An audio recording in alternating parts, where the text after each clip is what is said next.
You know that feeling, right? That little flicker of concern when you look in the mirror and notice maybe your skin isn't quite bouncing back like it used to. Oh, absolutely. Or maybe it's less the mirror and more, how you feel. Exactly. Like that stiffness when you first get up or that kind of nagging ache in a knee or shoulder after you've been active. Or even just dealing with like persistent digestive stuff or wishing recovery from exercise was a bit faster.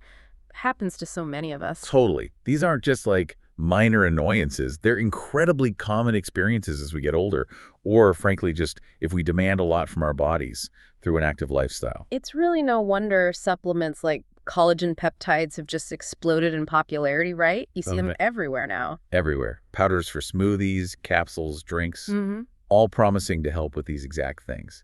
But, with all that buzz, how do you figure out what the actual science, the studies, the reviews, the lab work really says? That's the critical question, isn't it?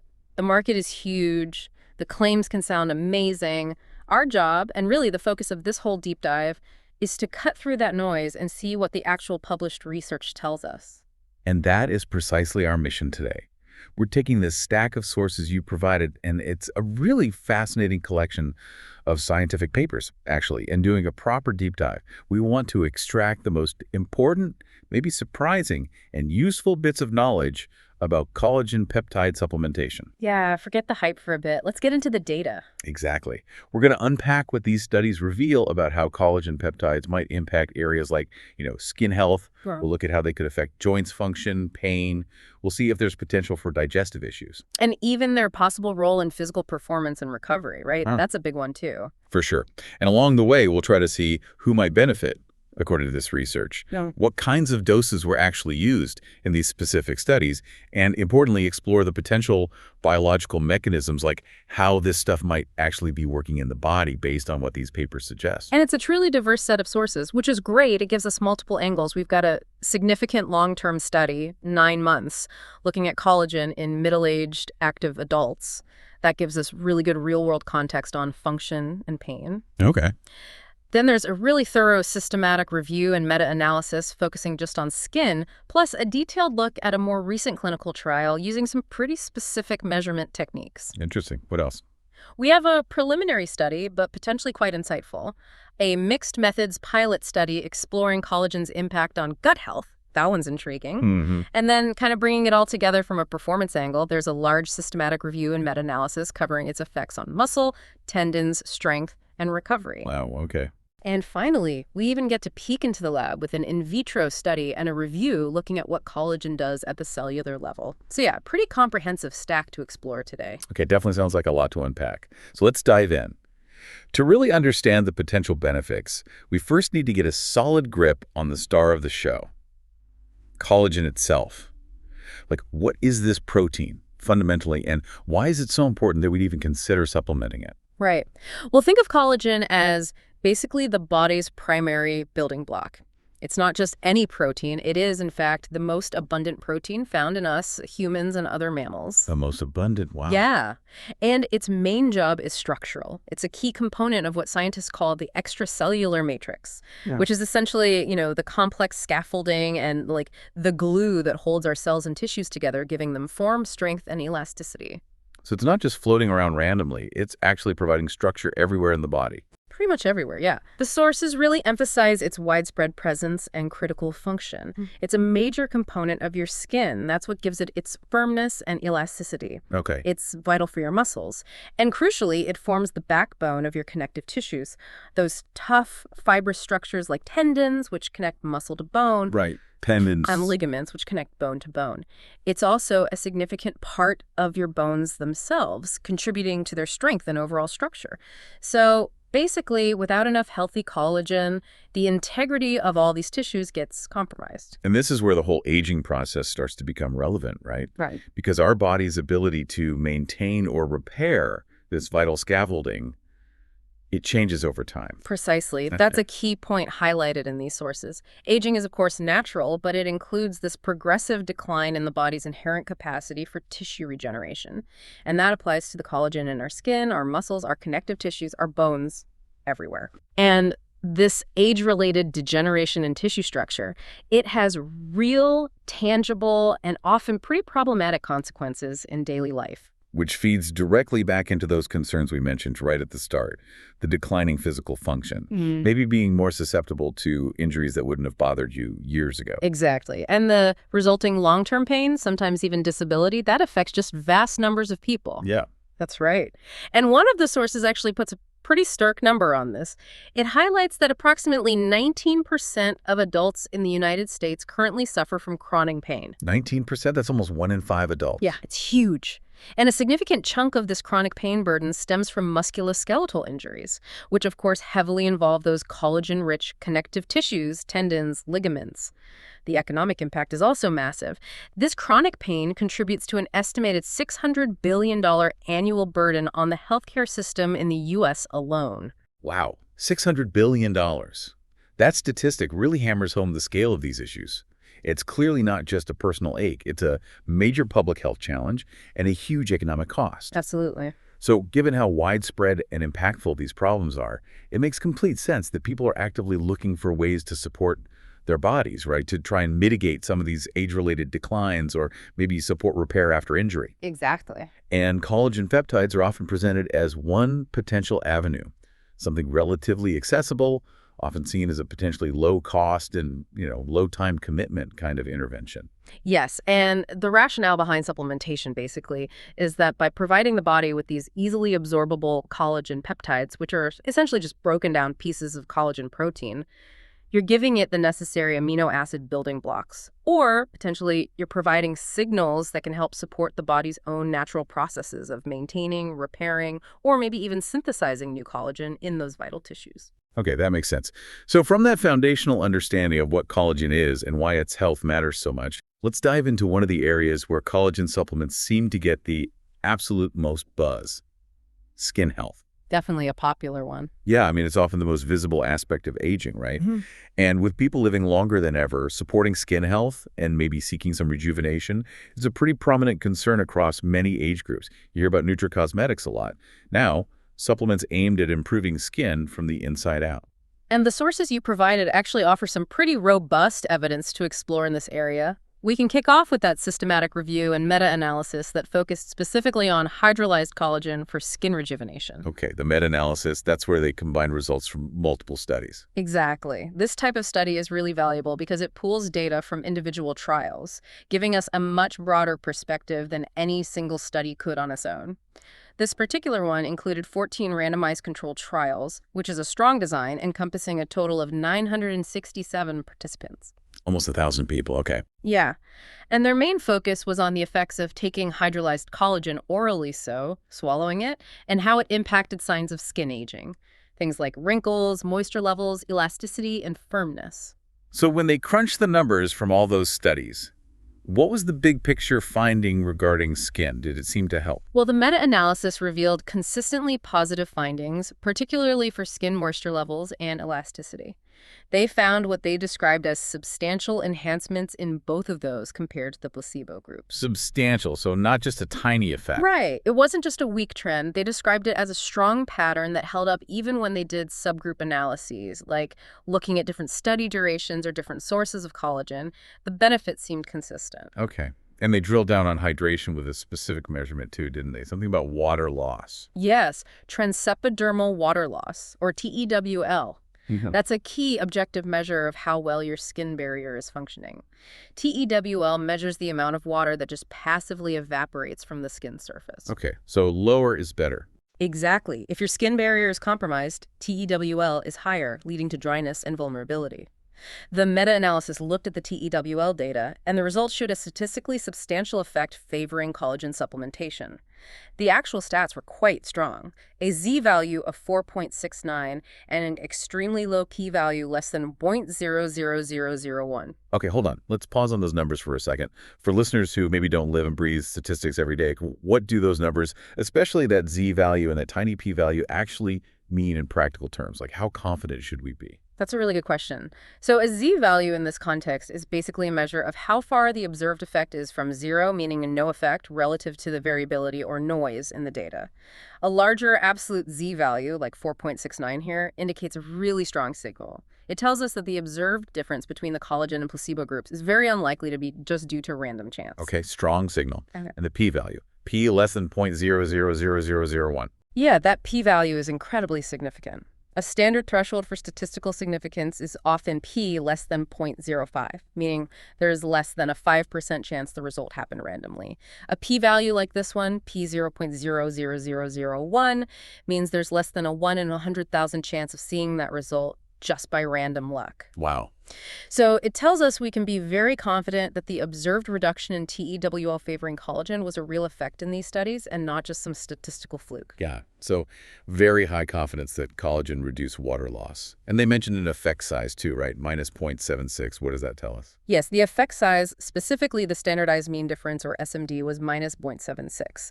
Effect size gives us a sense of the magnitude of the difference, standardized so we can compare across different studies that might use different scales. Okay. A negative SMD for TWL is good because it means the collagen group had lower water loss, and generally an SMD around 0.2 is considered small, around 0.5 is medium, and 0.8 or larger is large. So 0.76 is... It's bordering on large.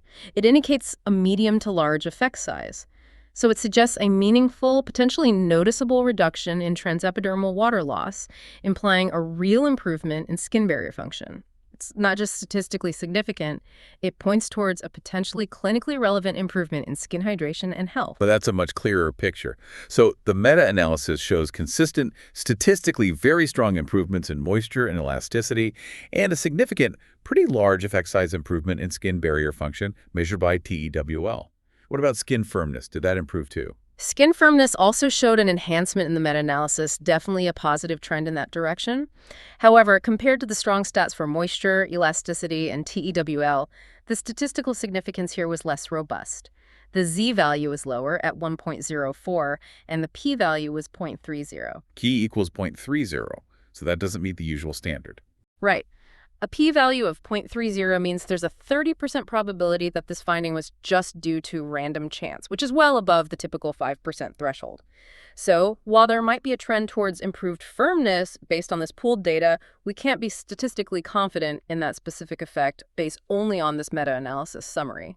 Needs more investigation, perhaps. It's still pretty remarkable, though, that they found such consistent, statistically strong positive effects on moisture and elasticity, and that strong TEWL effect, even considering how much the individual studies included in the meta-analysis varied. You mentioned they looked at studies with durations from just 4 weeks up to 12 weeks, different collagen sources like fish versus bovine, and different dosages. That consistency across such varied study parameters does strengthen the overall finding for moisture and elasticity. It really suggests these benefits might be somewhat robust, regardless of the specific type or dose used, at least within the ranges studied in that review. The review ultimately concluded that oral hydrolyzed collagen and collagen peptide supplementation has shown effectiveness in reducing skin aging signs related to moisture and elasticity, and importantly, is considered safe. Okay, now let's zero in on one specific study from your sources, because this is where we get some even more granular, quantifiable details on the skin benefits. This is the 2024 clinical study on a particular collagen product called Collagen Pro. Yes, this was a well-designed study. Double-blind, randomized, placebo-controlled. It ran for 12 weeks and involved 112 adult females with a mean age of about 44. This is a solid study design, the kind you need to really isolate the effect of the supplement itself. And they use some pretty advanced techniques to measure skin changes, right? Going beyond just someone looking at the skin or asking participants how they felt. Precisely. They used biophysical measurement devices, specialized instruments, and skin imaging techniques to objectively measure elasticity, hydration, and roughness. Plus, they incorporated 3D facial scanning to look at potential changes in sagging, which is a really fascinating approach. Okay, so let's look at those specific, quantifiable improvements they measured. Starting with skin elasticity, they saw significant improvement in the group taking collagen. They did, yeah. They measured elasticity in megapascals, MPa, which basically indicates the skin's resistance to being deformed and its ability to bounce back. The collagen group's scores significantly improved from their baseline of around 39.9 miter-bars up to 43.0 miter-bara by week 8, and it stayed high at 41.8 miter-para by week 12. And how did that compare to the placebo group? That's the key part. These weren't just improvements from their own baseline. The collagen group scores were significantly higher than the placebo group scores at both week 8, 43.0 versus 40.3 miter-para with a p-value of 0.017, and week 12, 41.8 versus 40.2 miter-para, p-value of 0.027. And importantly, the placebo group saw no significant change in elasticity throughout the study. So that difference, maybe 1.5 to almost 3 milite, might sound small numerically, but is it actually meaningful? In terms of these sensitive biophysical measurements, yes. A statistically significant difference of that magnitude over just 8 to 12 weeks is generally considered a meaningful improvement in skin elasticity. It suggests a real change in the skin's physical properties. And hydration. Did they see effects quickly there too? That's even earlier, actually. Skin hydration, measured in grams per cubic meter, significantly improved in the collagen group starting as early as week 1. It went up from a baseline of about 52 g/meter to over 57 g/meter in just that first week. Wow, week 1. Yeah, pretty rapid. And this improvement continued throughout the study, reaching significantly higher values at week 8, around 66 g/meters, and week 12, around 65 g/meters compared to earlier time points. And crucially, at week 8, the collagen group's hydration was significantly higher than the placebo group, with a very strong p-value of less than 0.001. That really reinforces the hydration benefit we saw in the meta-analysis and the TEWL finding. Okay, so elasticity and hydration showing clear, quantifiable benefits based on objective measurements. What about skin roughness, which is kind of related to texture and the appearance of fine lines or wrinkles? Skin roughness was also significantly ameliorated, meaning improved in the collagen group.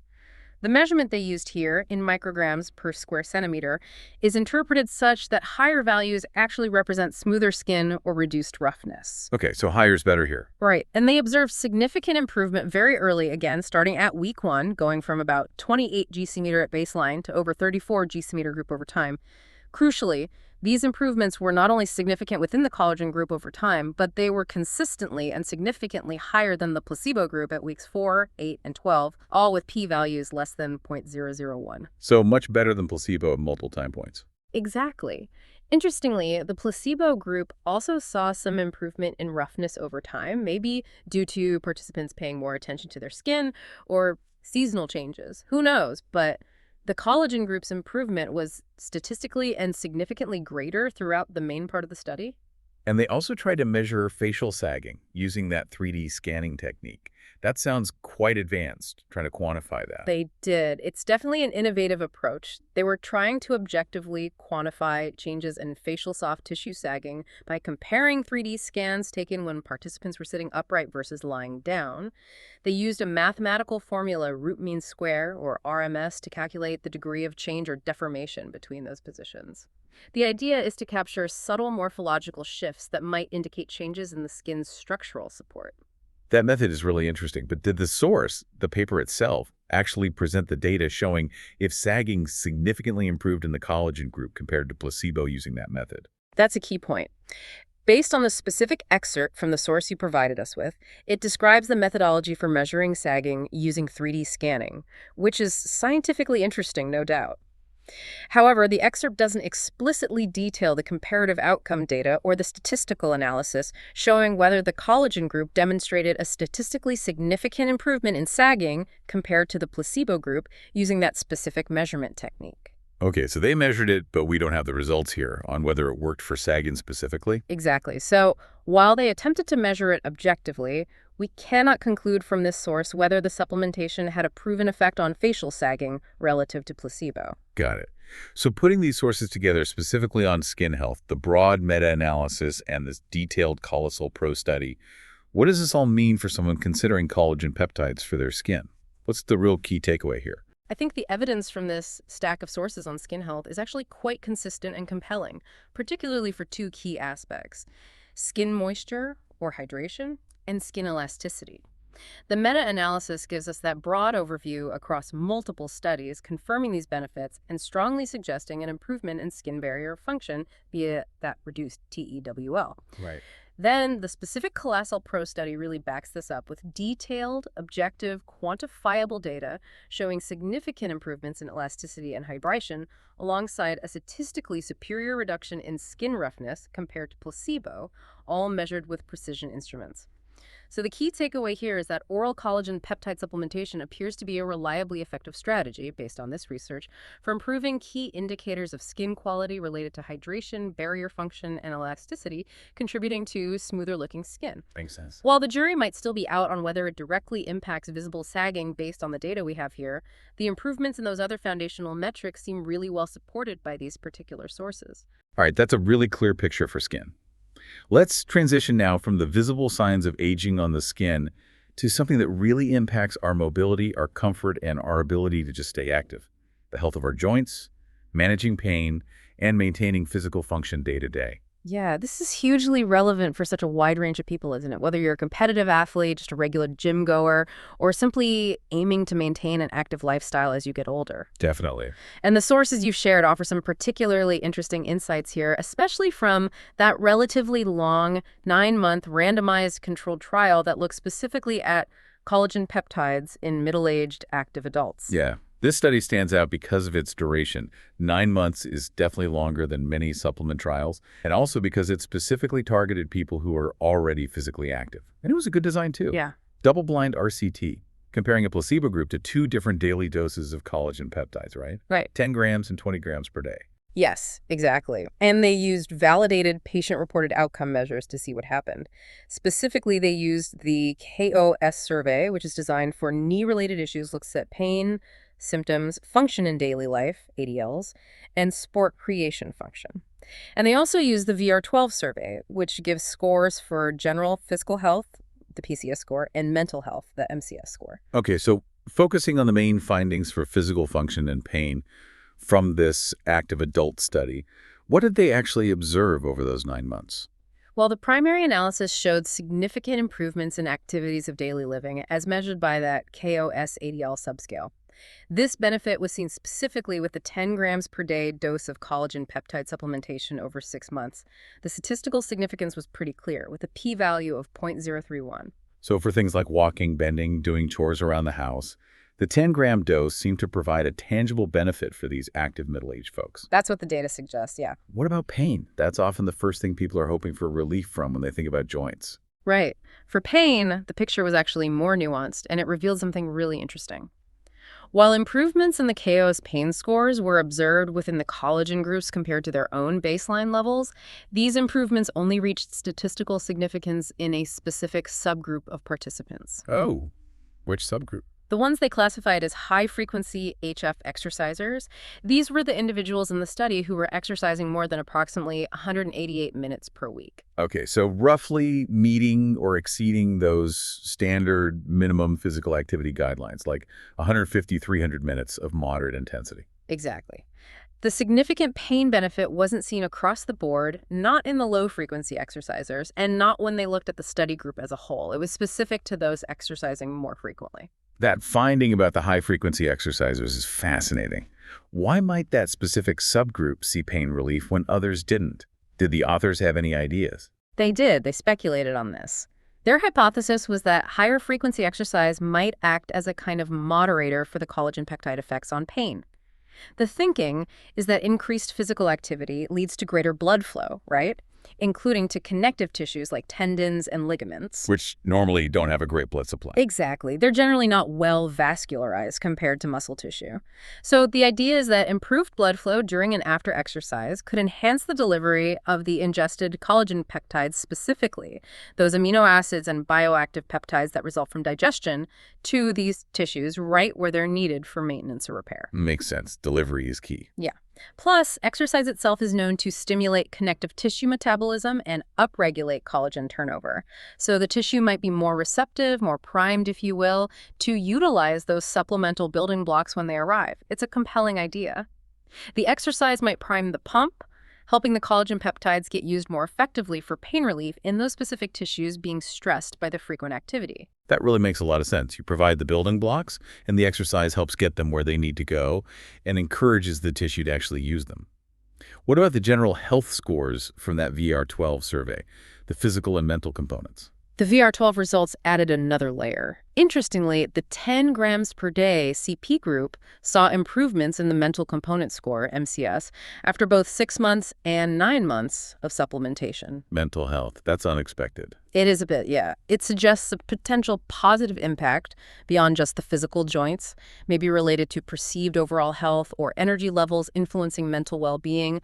The specific link wasn't really explored in depth in the source, but it's an interesting finding that the 10-gram dose was associated with better self-reported mental health scores over time. Okay, so 10 grams showing benefits for activities of daily living and mental well-being in active adults, and then pain relief specifically popping up in the high-frequency exercisers.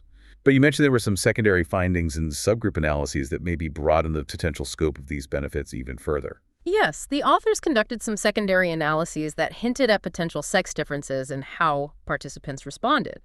Now, these weren't always statistically significant in the main analyses, but they noted that certain group-by-time interactions approached significance and had large effect sizes, specifically for the VR12 MCS at 6 and 9 months, and the VR12 physical component score, PCS, at 9 months, but only in females. Wait, so large effects seen in females but not males for those general health scores. That's what the secondary analysis suggested, yeah. These trends weren't observed in the male participants. Furthermore, a statistically significant improvement in the VR12 PCS was specifically observed in the 20-gram group, but again, only in females. Huh. So based on these secondary findings, it seems like the females in this particular study might have seen broader physical and mental health benefits from the collagen peptides, and potentially even benefited more from the higher 20-gram dose for physical function, which wasn't the case for the group as a whole or for the males. That's exactly what these secondary analyses suggest. It's a really interesting hint that responses might not be uniform across everyone. Factors like sex could potentially play a role in how collagen peptides are utilized or how they impact different tissues or systems, leading to different patterns of benefits. This is definitely an area that warrants more targeted research to confirm if these potential sex-specific effects are real and consistent. Definitely. Now, how did the two doses, the 10 grams versus the 20 grams, compare overall in this study for the main outcomes? Well, as we mentioned, the 10-gram dose showed that significant improvement in ADLs and the mental health scores for the overall group, whereas the 20-gram dose did not reach statistical significance for ADLs in the overall group analysis. Okay. They did observe some smaller, non-significant pain improvements with 10-gram compared to 20 grams over the first 6 months, although remember, the significant pain effect was only found in that HF subgroup, regardless of which collagen dose they were on, 10-gram or 20 grams. So based on these observations, 10-gram showing the significant ADL and MCS benefits, and maybe hinting at slightly better pain trends initially, the authors of the study actually suggested that 10 grams per day might be more optimal for improving pain and activities of daily living in this specific active adult population. More optimal than 20 grams. That's what they hinted at, yeah. Suggesting a possible point of diminishing returns or maybe even potentially reduced efficacy at the higher 20-gram dose for these specific functional and pain outcomes in this group. It's an interesting counterpoint to maybe some recommendations for higher doses you might see for other outcomes like muscle building. That is interesting. And you also mentioned something about a potential protective effect earlier. Yes, this was a subtle but potentially important hypothesis that the study authors raised. They observed that while pain levels decreased over the 9 months in the high-frequency exercise groups who were supplementing with collagen, pain levels actually increased over the same 9-month period in the placebo group who were also exercising frequently. Oh, wow. So the placebo group exercising a lot got more pain over time. Yeah, which kind of aligns with existing literature suggesting that higher exercise volumes can sometimes lead to increased musculoskeletal pain or soreness. So the authors proposed that maybe the CP supplementation wasn't just helping to mitigate existing pain, but could also be exerting a protective effect, potentially helping the connective tissues better withstand the stress of frequent exercise and buffering against that typical increase in pain associated with consistent high-intensity or high-volume training. That shifts the perspective, doesn't it? From just a treatment for existing pain to maybe a preventative or supportive measure for active people. Exactly. Helping active people stay active with less pain over the long haul. It's a powerful idea. Definitely. Now, to provide a really complete picture on pain, you also included a source that's a meta-analysis looking specifically at osteoarthritis or OA pain. Right. This was a systematic review and meta-analysis that pooled data from 4 randomized controlled trials specifically investigating the use of oral hydrolyzed collagen for managing osteoarthritis pain. The main outcome they looked at was pain assessed using the visual analog scale, or VAS. The VAS, that's the scale where patients rate their pain, usually 0 to 10. Exactly. It's a very common way to measure pain intensity in these kinds of studies. And what was the overall finding from this review of those 4 OA pain studies? Did collagen seem to help? The meta-analysis found that when they pooled the results from these 4 specific studies, hydrolyzed collagen supplementation did result in a reduction in those VAS pain scores compared to the placebo groups. Okay, so based on this specific review, it seems like it could help with general OA pain. Well, the pooled data from the specific studies included in the review does suggest a positive effect on reducing OA pain. However, and this is absolutely crucial, we need to consider the certainty of this evidence as rated by the authors themselves using the grade system. Ah, yes, grade again. What was the rating here? The authors rated the quality of evidence for this, finding the reduction in OA pain as low. Low certainty. Okay, let's talk about grade ratings again, because it's clearly important. You mentioned earlier for performance outcomes, too. What does a low certainty rating using the grade system specifically mean in this context, and why was the evidence for OA pain rated this way in this particular meta-analysis? Right. So the grade system is a structured way systematic reviewers use to rate the quality or certainty of evidence for a specific outcome. It starts with a baseline assumption of high certainty for evidence coming from randomized controlled trials, like the ones included here. But then it downgrades that certainty based on specific factors that reduce our confidence in the findings. What kinds of factors lead to downgrading? For this OA pain meta-analysis, the evidence was downgraded to low, primarily due to a few key reasons they identified. 1, risk of bias. They had some concerns about the quality or the way some of the included studies were conducted, which could potentially influence the results. 2, inconsistency. The results across the 4 studies might not have been perfectly consistent. Maybe some showed a bigger effect than others, or the results varied quite a bit. 3, indirectness. Sometimes the evidence might not perfectly match the question. Maybe the population studied were slightly different, or the exact collagen used varied. 4, imprecision. This is a big one when you only have a few studies or participants. With only 4 studies included here, the confidence interval around the estimated effect was likely quite wide. That means the true effect could actually be substantially different, maybe much smaller, maybe even non-existent, from the average effect they calculated. The small number of studies really limits precision. 5, publication bias. There's always a possibility that studies finding no effect or a negative effect were less likely to get published, which could skew the available evidence towards positive results. Okay, so low certainty doesn't mean it doesn't work for OA pain. No, not necessarily. But it means that based on the currently available evidence they reviewed, there are significant limitations, like only having 4 studies, potential methodological issues, inconsistency, that make the authors less confident in the estimate of the effect. Oh. Future, higher quality research is very likely to change that estimate, maybe make it stronger, maybe weaker, maybe show no effect at all. We just don't have high confidence yet based on this specific review. Precisely. It's a statement about the quality and quantity of the existing evidence, not a definitive statement about the treatment itself. That explanation of grade is really helpful for putting these findings in context. So, okay, let's try to put all the findings on joints, pain, and function together now, from the active adult study with its nuances and the OA pain meta-analysis with its low certainty. What's the overall picture for the listener? What's the key takeaway on joints and pain? This area definitely presents a more complex, but I'd say still promising picture compared to skin health. For active adults, particularly those exercising regularly, remember that threshold of around 188 minutes per week or more. Yeah, the high-frequency group. Right. For them, there's evidence, mainly from that good quality 9-month study, suggesting that 10 grams of CP per day can improve activities of daily living and potentially mental well-being, too. For those high-frequency exercisers specifically, there's also a suggestion of pain relief and possibly even that protective effect against exercise-associated pain over time. Okay. The secondary analyses hinting at maybe more pronounced benefits in females for broader physical and mental health, perhaps even with the 20-gram dose, are really intriguing, but definitely need confirmation in future research. And for general OA pain? For general osteoarthritis pain, the meta-analysis we looked at suggests a potential benefit based on pooling 4 studies. But, and it's a big, but the certainty of this evidence is rated as low due to the limited number of studies and other factors we just discussed. To the bottom line. The key takeaway here is that collagen peptides, particularly around that 10-day mark, show tangible benefits for functional movement and comfort in active adults, especially those who are regularly stressing their connective tissues through exercise. There are potential sex-specific nuances that need more research. Meanwhile, benefits for generalized OA pain, though suggested by some data, require more robust research before we can have high certainty. Okay, that's a great summary for joints and function. Let's shift gears now to an area that might feel a bit less intuitive when thinking about collagen. Gut health.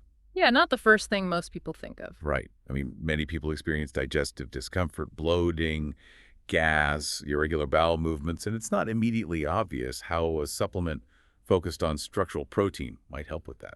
It's definitely not the traditional association. But interestingly, some preliminary research is starting to emerge in this area.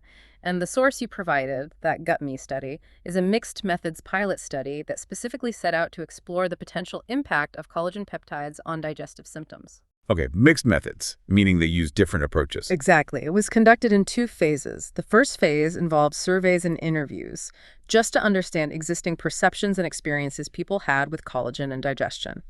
Then, the second phase was an 8-week perspective, open-label, single-arm study. Open label, single arm.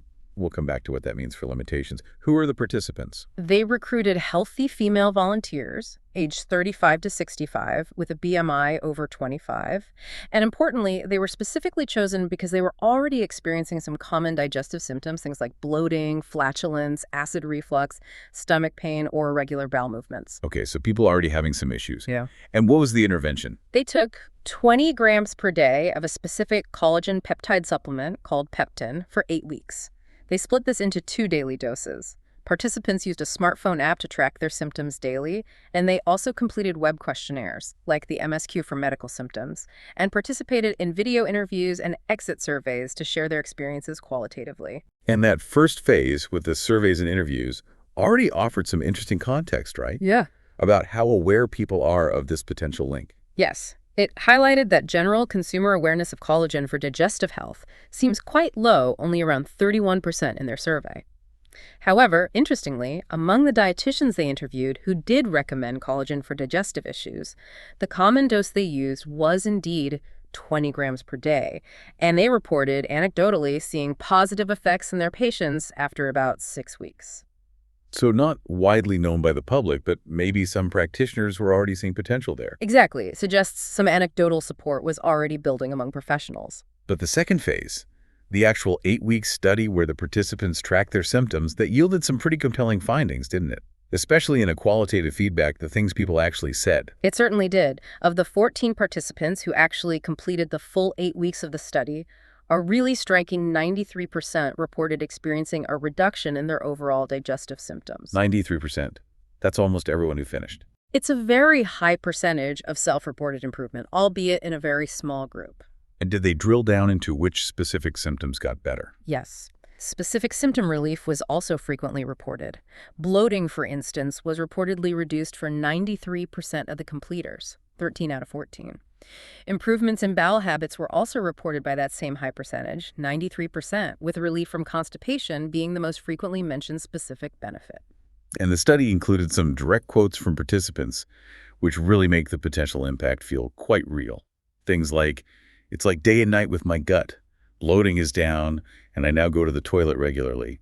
And someone else reporting relief from chronic constipation that felt practically resolved. Yeah, those qualitative reports are quite powerful, aren't they? They suggest a significant, subjectively perceived benefit for a large majority of the participants in this small study, particularly concerning bloating and regularity. One participant even reported feeling a difference incredibly quickly within about 2 days, which is quite surprising. 2 days. It's also interesting, as the researchers pointed out, that while the average scores on the Quantitative Symptom Questionnaire, the MSQ, only showed a slight improvement across the group as a whole, the qualitative feedback, the individual stories, captured much more dramatic individual changes that the average number didn't fully reflect. This really highlights the value of mixed methods research. Sometimes individual experiences can reveal insights that group-level quantitative data might smooth over or miss entirely. That makes sense. And the study also noted that the participants largely maintained their usual habits during the study, right? Which the authors described as a pretty standard American diet, maybe low in fiber, and also low physical activity levels. They weren't asked to change anything else. Yes, that's an important piece of context.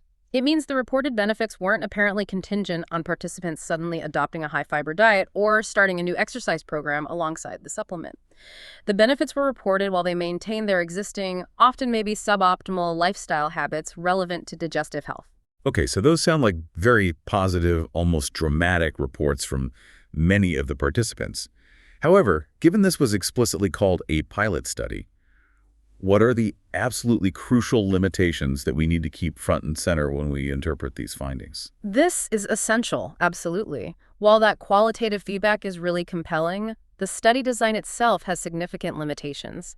And these limitations mean we absolutely cannot draw definitive conclusions about cause and effect from this study alone. Okay, what's the biggest issue?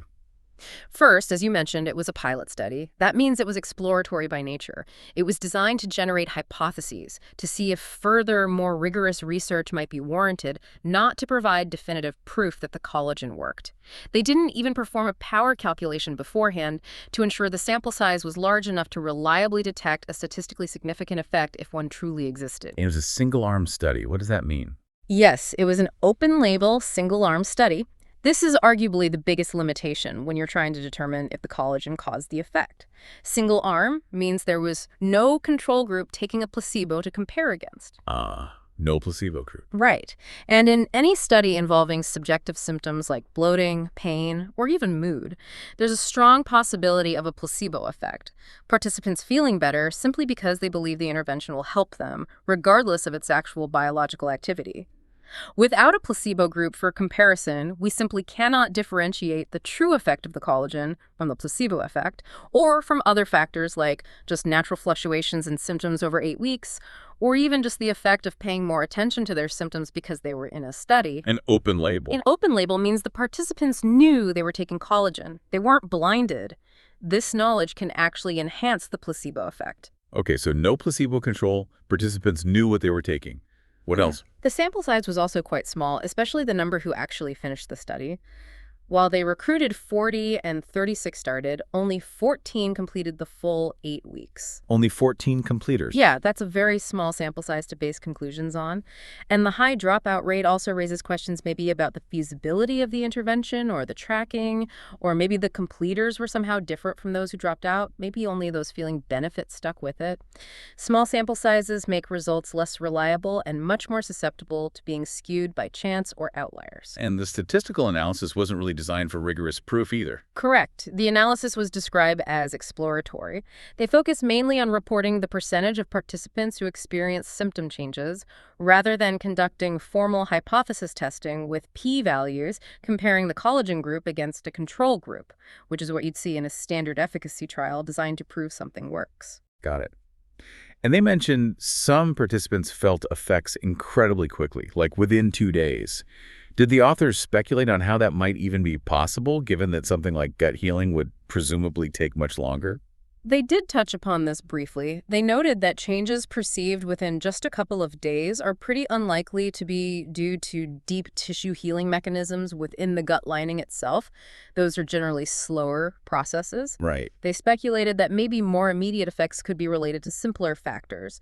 One possibility they mentioned was perhaps a rapid shift in the composition or the activity of the gut microbiome, the gut bacteria, maybe due to the sudden increase in protein load from those 20 grams of collagen peptides daily. Interesting idea.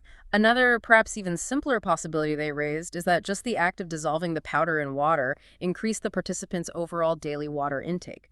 And we know that increasing water intake can often help with constipation and sometimes bloating. Okay.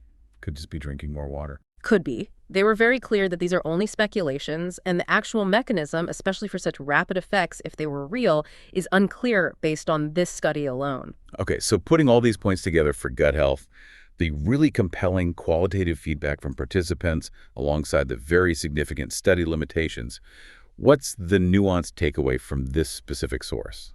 Okay, the GutMe study provides genuinely intriguing preliminary and qualitative evidence. It suggests that a relatively high dose, 20/20 day, of collagen peptides might potentially help improve symptoms like bloating and constipation in some individuals, possibly even quite quickly, and maybe even independent of other lifestyle changes. However, the absolute key takeaway from this source is that due to its nature as a small, open-label, single-arm pilot study, these findings are exploratory and must be interpreted with extreme caution. They cannot definitively prove that collagen caused these effects because there was no control group, and we can't rule out a placebo effect or other factors. So it's suggestive, but not proof. Exactly. What it does do effectively is generate a strong hypothesis and provide some really rich qualitative insights. It absolutely warrants further, much more rigorous investigation using larger, blinded, placebo-controlled trials to confirm if these reported benefits for bloating and constipation are real, reproducible, and truly caused by the collagen itself. Okay, that's a very clear and appropriately cautious summary for the gut health aspect. Let's move on now to another area where collagen peptides have gained a lot of attention, especially among athletes and fitness enthusiasts.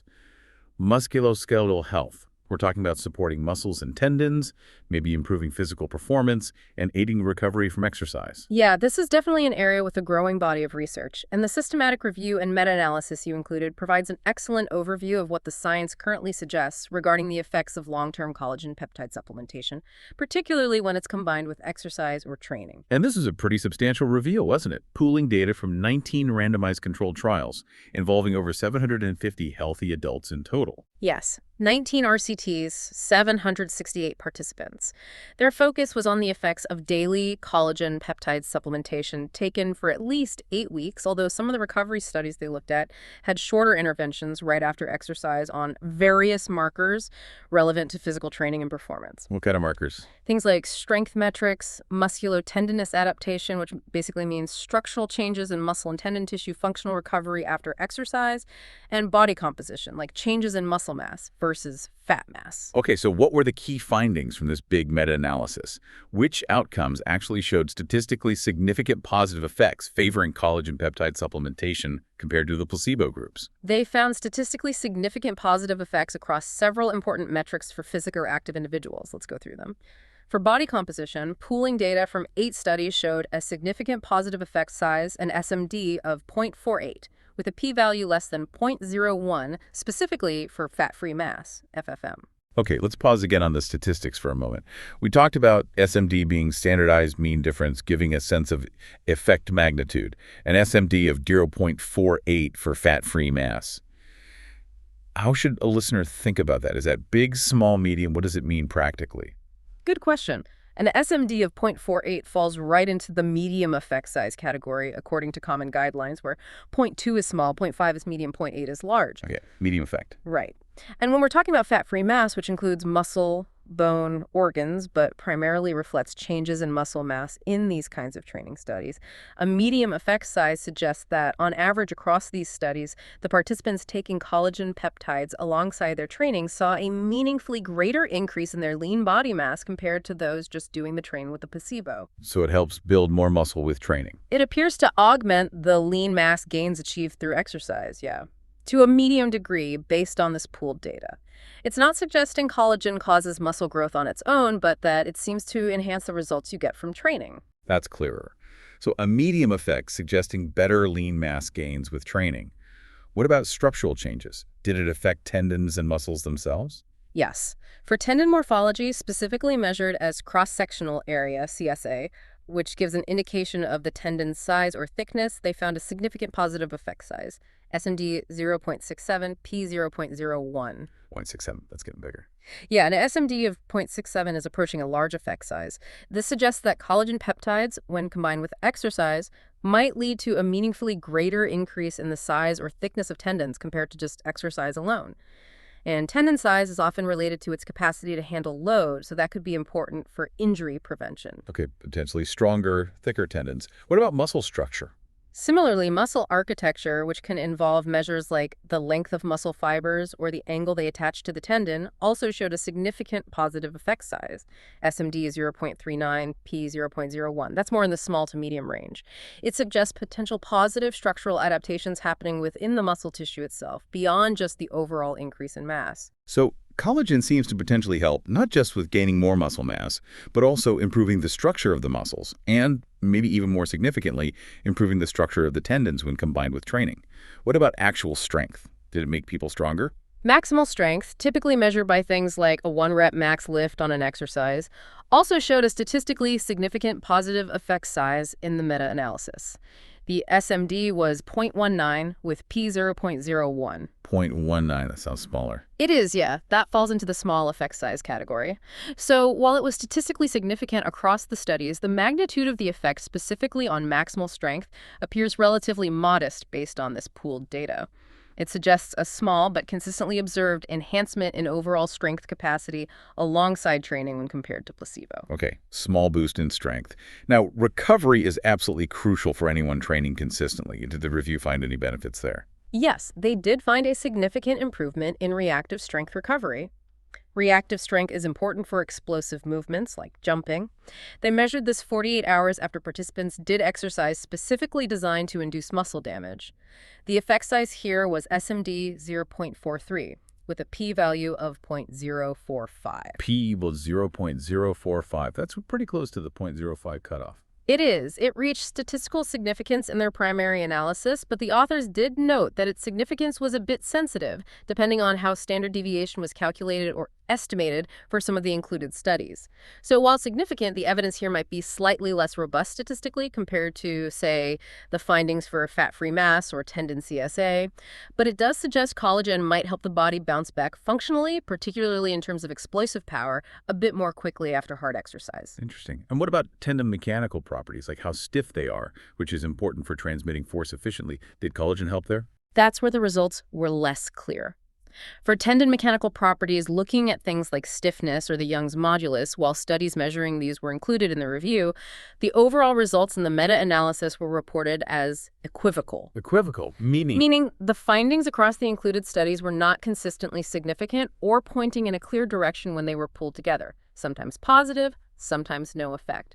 So, based on this specific review, we can't really conclude that collagen peptides reliably improve tendon mechanical stiffness. Maybe structure improves, but function in terms of stiffness isn't consistently shown here. Okay, so to recap the positives, significant effects found for fat-free mass, tendon structure, CSA, muscle architecture, maximal strength, small effect, and 48-hour reactive strength recovery. But, as we discussed with the OA pain review, statistical significance is one thing, and the certainty of the evidence is another. How did the grade system rate the certainty of the evidence for these various performance outcomes? Was it high, moderate, low? That's the critical question, isn't it? And you're right to ask. While statistically significant effects were found for several outcomes, the certainty of that evidence, as rated using the grade system, varied quite a bit. And generally, it was not rated as high for most of these performance markers. Okay. What were the specific grade ratings then? Right. The certainty was rated as moderate only for body composition, fat-free mass. Moderate. Okay, that's the best one. That's the highest certainty rating among the significant performance outcomes, yeah. It suggests we have reasonable confidence that collagen does seem to augment FFM gains with training, but even then, future research could still potentially change this finding. And the others? The certainty was rated as very low for tendon morphology, that's the CSA finding, Right. and also for the equivocal tendon mechanical properties. Very low for tendon structure. Okay. Even though the effect size looked large, SMD 0.67. That seems kind of counterintuitive. Why would a seemingly large, statistically significant effect end up with such low certainty? That's a great question, and it really highlights the nuances of the grade system. A large, statistically significant effect size tells you what was observed in this specific pool of studies they looked at. The grade certainty rating tells you how much confidence you should have that this observed effect is the true effect, likely applicable more broadly, and unlikely to be substantially changed by future research. Okay. So the certainty for tendon morphology was downgraded all the way to very low, primarily because of high heterogeneity, meaning there was large inconsistency in the results across the included studies. The individual study results didn't line up well, indicated by high heterogeneal use. Potential indirectness of evidence might have also played a role. So even though the average effect was large, the individual studies were all over the place. Essentially, yes. It suggests that while some studies might have seen a large positive effect on tendon CSA, others might have seen little to no effect, or maybe even something else. This makes the pooled average result less reliable as a definitive statement about all tendons in all active individuals. The high heterogeneity signals that there might be important unmeasured factors causing different responses across the studies. Maybe the type of exercise, the specific collagen used, the population studied. We don't fully know yet. Got it. So the grade rating looks at the consistency and quality of the underlying studies, not just the final pooled number. What about the other outcomes? Muscle architecture, strength, recovery. Those were all rated as low certainty. Low certainty for those as well. Okay. So what were the main reasons cited in the review overall for these generally low to moderate certainty ratings across most of the performance outcomes? The review explicitly listed the reasons for downgrading certainty according to the grade approach. These included several recurring themes: risk of bias, concerns about methodological quality in some of the included studies, inconsistency, heterogeneity. As we just discussed with tendon CSA, high variability in results across studies was an issue for many outcomes, suggesting results weren't consistent. This could be due to differing participant training statuses, the specific collagen types or doses used, exercise protocols, etc. Indirectness. Sometimes the population studied, the exact intervention used, or the specific outcome measured wasn't a perfect fit for the overall research question being asked by the review. Imprecision. This relates to limited sample sizes in some areas or wide confidence intervals around the effect estimates, meaning the true effect could be considerably different from the observed average. They also mentioned difficulty in obtaining all the necessary raw data from the original authors for some analyses, which impacted precision. Publication bias. The potential for selective reporting or publication of positive results was noted as a possibility, especially flagged for the maximal strength outcomes. Differing interventions. Variations in the specific duration and type of collagen interventions, particularly in the recovery studies where timing might be crucial, made pooling the results challenging. So yeah, all these factors together reduce our confidence that the pooled statistical findings definitively represent a robust, universally applicable truth about collagen's effects on performance. That provides really essential context. Oh. So while the statistical analysis from this big SRMA shows several promising effects, the low to moderate certainty means we need to view those findings as suggestive, maybe encouraging, but definitely requiring more high-quality research to be sure. Exactly. It's not definitive proof for many outcomes yet. Did the review offer any insights into maybe optimal dosing for these performance benefits? Did they touch on that? They did in their discussion section, based on some of the studies they reviewed. They suggested that doses higher than 15 grams per day, specifically mentioning 20 grams in the context of one-sided study, and around 0.5 grams per kilogram of body weight in another might be required to achieve maximal stimulation of muscle and connective tissue adaptation, particularly in highly trained or experienced athletes. Higher than 15G, maybe even 20 grams or more for athletes seeking maximal adaptation.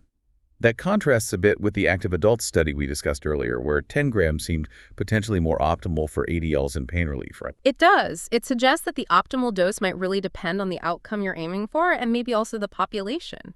Higher doses might be necessary if your primary goal is stimulating structural changes in muscle and tendon or maximizing strength gains, especially if you're already well-trained, compared to simply improving daily function or seeking pain relief in a more generally active population. That makes sense. Different goals might need different approaches. Right. So, okay, what's the final bottom line on collagen peptides for musculoskeletal health, performance, and recovery based on this comprehensive meta-analysis? What's the key takeaway here for someone listening? All right, based on this large meta-analysis, for individuals who are engaged in regular physical training, collagen peptides appear to be a genuinely promising supplement to complement their efforts. The statistical findings suggest potential benefits for increasing fat-free mass, improving the structure of tendons, CSA, and muscles architecture, maybe achieving modest gains in maximal strength, and potentially aiding recovery after exercise, particularly reactive strength recovery. However, the absolute key takeaway here is that while the statistical results from this review are positive across several performance markers, the certainty of this evidence, as rated by grade, is mostly low to moderate. Low to moderate certainty. Right.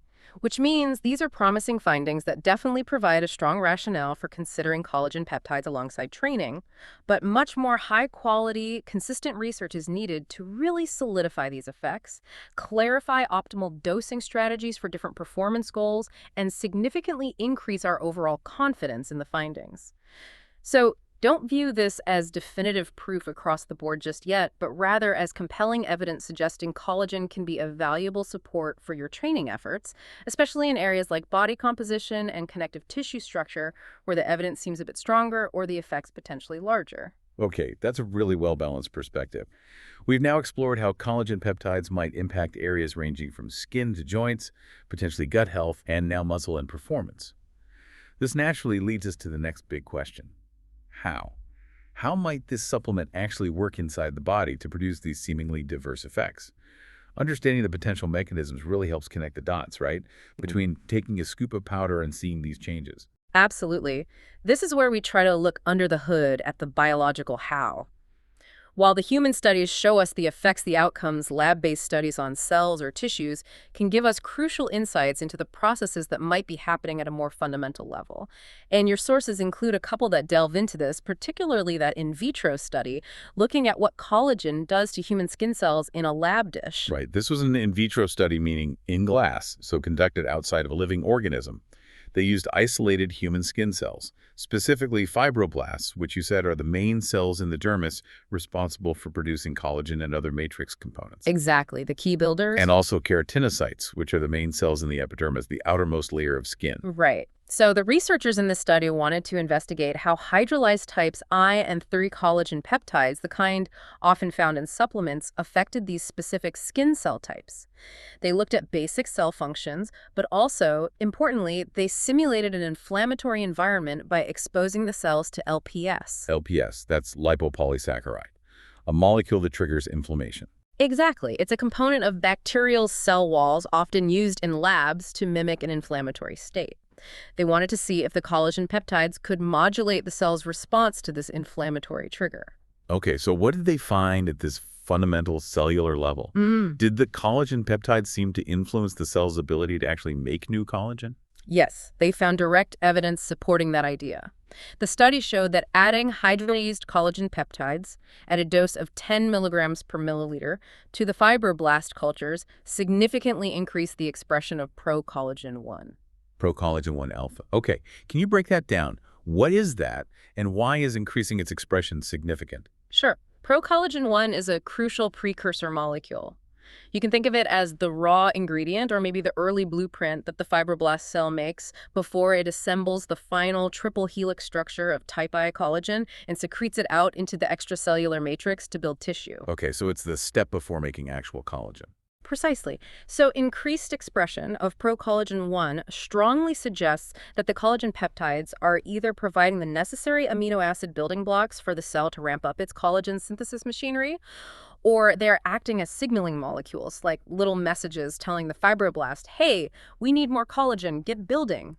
This finding provides direct cellular support for the hypothesis that ingested collagen peptides can reach tissues and signal the cells there to increase their own collagen production. That's a really clear potential link to the observed improvements we saw in skin elasticity and roughness, and maybe also those structural changes in tendons and muscles from the performance review.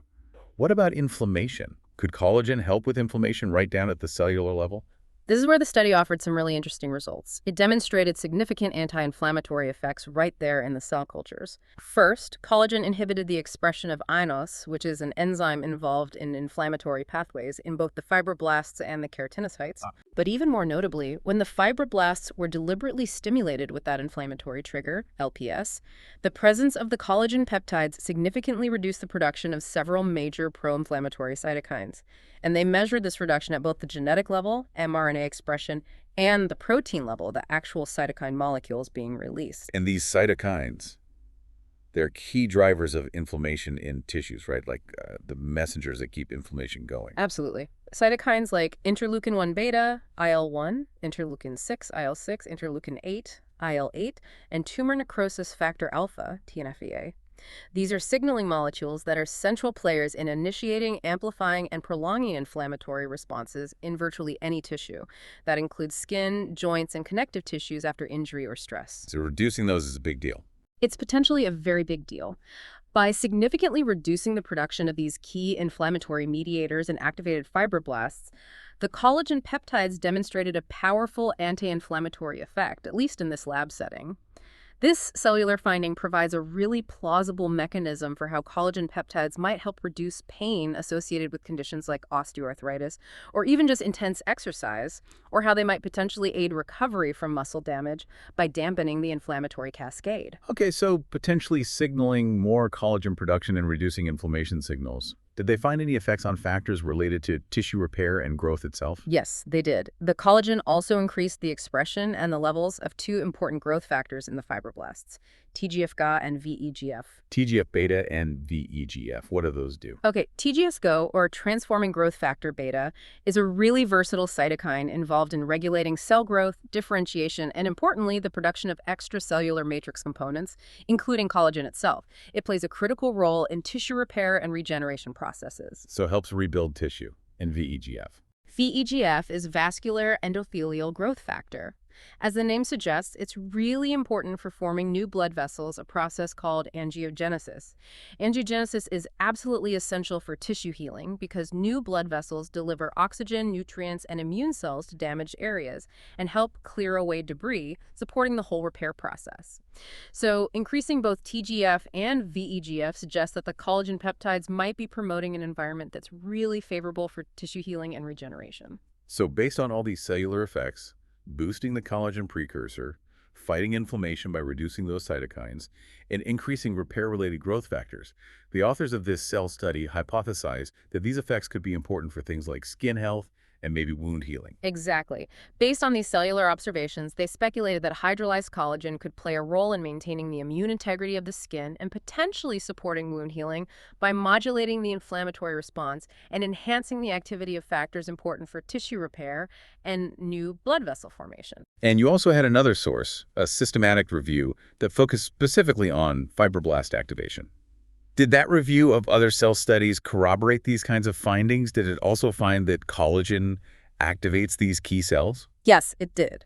That systematic review looked specifically at 11 different cell-based studies, some using rat fibroblasts, some human, and its main conclusion was that hydrolyzed collagen supplementation, or even just applying it topically in some studies, stimulated fibroblast proliferation. Fibroblast proliferation, meaning the cells multiply. Exactly. It means the fibroblasts are dividing and increasing in number. More workers on the job site, essentially. This finding from the review aligns really well with the results of the specific skin cell study we just talked about, and it reinforces the idea that collagen peptides can indeed activate fibroblasts, those critical cells responsible for producing collagen and maintaining our connective tissues throughout the body. Okay, so when we put all these cellular level findings together, now boosting pro-collagen expression, significantly reducing pro-inflammatory cytokines like IL-6 and TNF-alpha, increasing repair factors like TGF-A and VEGF, and stimulating the fibroblasts themselves to multiply.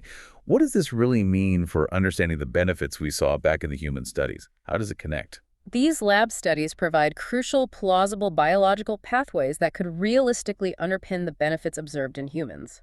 They suggest that when you ingest collagen peptides, the resulting amino acids and small peptide fragments might not just serve as simple inert building blocks, they might also act as bioactive signals. Signals, telling the cells what to do. Potentially, yes. The idea is that these signals could travel through the bloodstream to connective tissues in your skin, joints, tendons, muscles, maybe even the gut lining. And once there, they influence the resident fibroblasts and potentially other cells.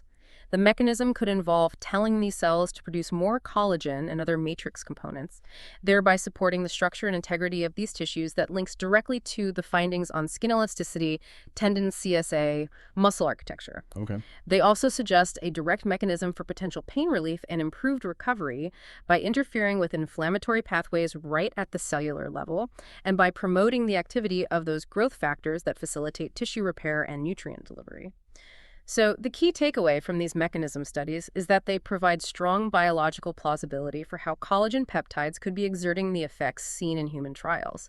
They suggest collagen influences fundamental cellular processes related to tissue maintenance, inflammation control, and repair. It certainly helps paint a much clearer picture of the potential how. But as you mentioned before, it's really important to keep in mind that these are lab studies on isolated cells. Absolutely critical point. It's vital to reiterate that distinction between in vitro in the glass, in the lab studies, and in vivo in the living organism, in humans studies. While these cellular findings are highly promising and suggest very plausible mechanisms, they don't definitively prove that these exact processes occur to the same extent or with the same efficiency in the incredibly complex environment of the living human body after you actually swallow a collagen supplement. Right. Digestion, absorption, getting to the tissues. It's complicated. Incredibly complicated. The body's digestion, absorption, distribution through the bloodstream, and metabolism of these peptides are all complex steps that can influence what actually reaches the target tissues and in what form. So these lab studies give us strong hypotheses, really valuable clues, but confirming these mechanisms definitively in humans requires further, more complex research like tissue biopsies or advanced imaging techniques combined with supplementation. Okay, that's a really important caveat. Understanding how the research was conducted, including its potential limitations, is just so key to properly interpreting any scientific finding, isn't it? So before we wrap up, let's take just a brief look back at the types of studies that were included in your sources and maybe highlight some of the common limitations that the researchers themselves pointed out across these papers. Yeah, this is a crucial step for anyone trying to be an informed consumer of this kind of research. We saw a good variety of study designs represented in the stack of papers, and each design has its own inherent strengths and weaknesses. Right. We had randomized controlled trials, RCTs. Exactly, like that active adult study and the specific Collagen Pro Skin study. These are generally considered the gold standard in human research for testing effectiveness because they randomly assign participants to groups, like treatment versus placebo. They often use blinding, so participants and sometimes researchers don't know who is getting what to reduce bias. And crucially, they include that control group for comparison, which helps isolate the actual effect of the intervention. Okay, RCTs are strong. And then we had the systematic reviews and meta-analyses, the SRMAs. Right, like the big reviews we looked at for skin, OA pain, and performance. SRMAs pool and statistically analyze data from multiple relevant RCTs. The goal is to potentially increase statistical power, get a more precise estimate of the overall effect, and look for consistency or lack thereof across different studies. But importantly, the quality of an SRMA is always heavily dependent on the quality and consistency of the individual studies it includes. Garbage in, garbage out, potentially. Makes sense. And the gummy study was different again. Yes, that was a mixed methods pilot study. It combined different research approaches, qualitative surveys, and interviews with a small quantitative trial component to explore a question, often as a preliminary step before committing to larger, more expensive studies. And finally, the lab studies. And finally, the in vitro studies, like the skin cell study and the fibroblast review, which, as we just discussed, provide valuable insights into potential biological mechanisms at the cellular level in a highly controlled lab environment, but need careful interpretation when extrapolating to humans. So a good range of approaches used to tackle different aspects of the collagen question. But even the best studies have limitations. What were some of the recurring factors that the sources themselves noted could affect how confident we can really be in the results, particularly when looking at the human studies and the meta-analyses? Yeah, absolutely. A major recurring theme across several of the sources, especially prominent in the meta-analyses but also relevant to interpreting individual studies, was variability, or what scientists often call heterogeneity when it's high in a meta-analysis. This refers to the differences between the studies that make it harder to neatly synthesize the results or draw firm, universally applicable conclusions about the consistency of an effect. What kind of variability are we talking about? What differed between the studies? Oh, quite a few things. There were often significant differences in the specific collagen product used across studies. And we need to remember, not all collagen peptides are created equal. They can vary quite a bit in their source, like bovine, marine fish, chicken, the type of collagen they're derived from, type 1, 2, 3, or a mix, their peptide composition and molecular weight distribution after hydrolysis, and even the specific brand or manufacturer, like Peptan or Collagen Pro, which were named in our sources. So the product itself varied. What else? The dosage varied significantly across studies. We saw 10 grams, 20 grams mentioned specifically, but other studies might have used different amounts. The duration of the studies differed, from just a few weeks in some recovery protocols up to 9 months in the active adult study. The participant characteristics were often different, their age range, their baseline health status. Were they healthy active adults, people with diagnosed OA, or people selected for digestive symptoms? Their training level, just recreationally active versus experienced athletes, and even the sex composition of the study groups, which the active adult study hinted could be important.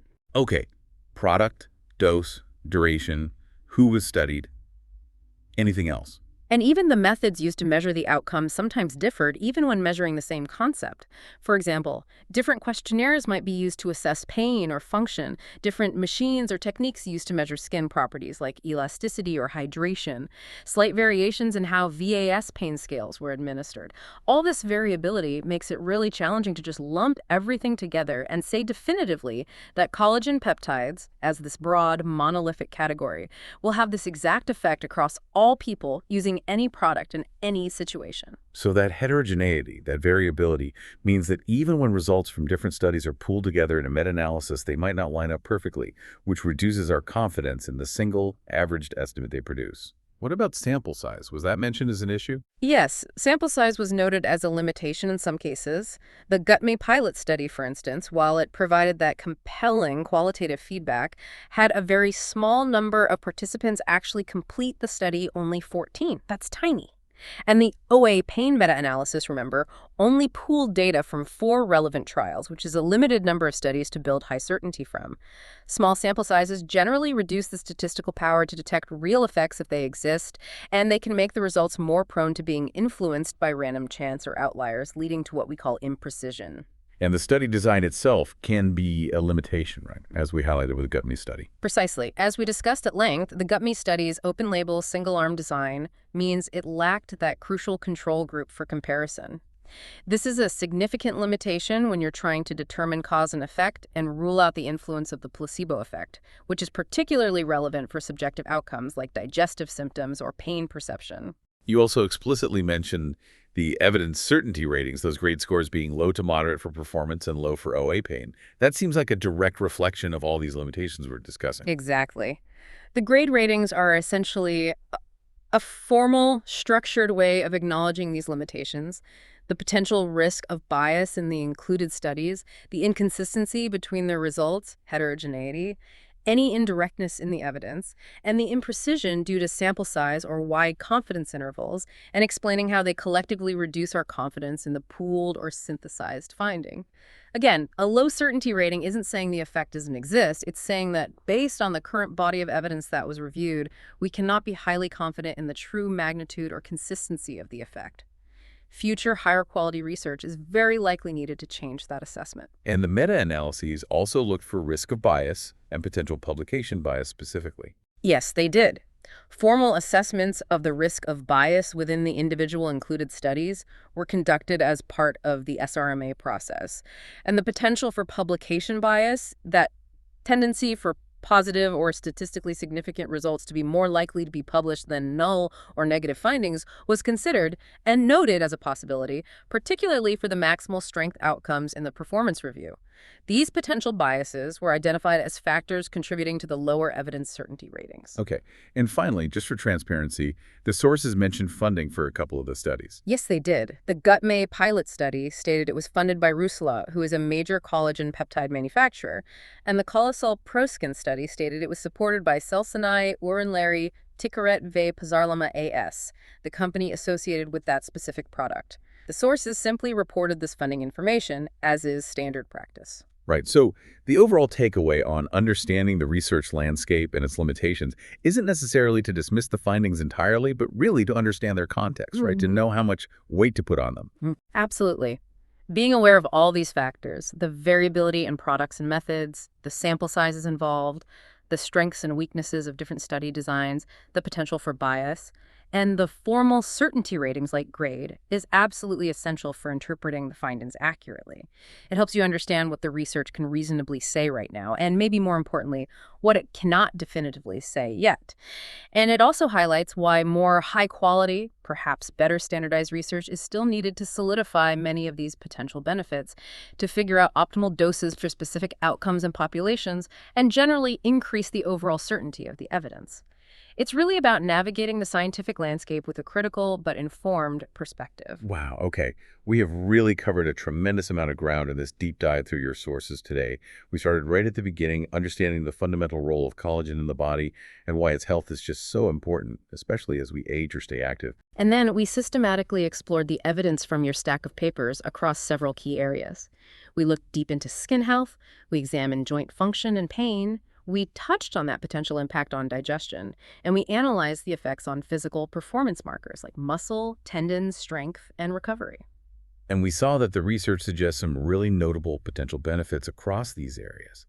There appears to be particularly consistent and relatively strong evidence based on these sources for improving key aspects of skin health, specifically hydration, elasticity, and roughness, which was backed up by objective measurements and that meta-analysis. Definitely a strong point for skin. For active individuals, especially those exercising frequently, there's also evidence, though we have to remember it's of varying certainty, ranging from low up to moderate for FFM, suggesting benefits when collagen is combined with training.